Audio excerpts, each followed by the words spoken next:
इमरान खान और आप देख रहे हैं पाक न्यूज़ टीवी। खबर शामिल करते हैं क्वेटा से हमारे नुमाइंदे अली हैदर की रिपोर्ट के मुताबिक पख्तूनख्वा मिली अवामी पार्टी के चेयरमैन महमूद खान अचकज़ई का कहना है कि पानी पीटीआई को अच्छा समझे या बुरा, उन्हें करोड़ों लोगों ने वोट दिया, उन्हें जमानत पर रिहा किया जाए। क्वेटा में प्रेस कॉन्फ्रेंस करते हुए उन्होंने कहा कि 8 फरवरी के इंतखाबात में जर और जोर की ताकत से अवाम के मैंडेट को छीना गया। महमूद खान अचकज़ई का कहना है कि कौमी असम्बली में अयाज सादिक ने पीपल्स पार्टी की हमायत से आइन की धज्जियां उड़ाई।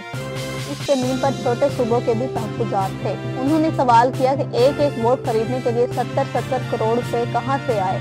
सरबराह पीके मैप का कहना है कि पाकिस्तान बहरान में है, जिससे कि अमन को खतरा है। हमें ये मुल्क और इस मुल्क की सालमियत अजीज है। महमूद खान अचकज़ई ने मजीद कहा कि दकी में कोयला कान में मजदूर को कत्ल किया गया, गाड़ियां जलाई गई। उनका ये भी कहना है कि मुल्क की एजेंसियां इतनी कमजोर नहीं है कि एक बच्चे का पता ना लगा सके कि वो कहाँ है।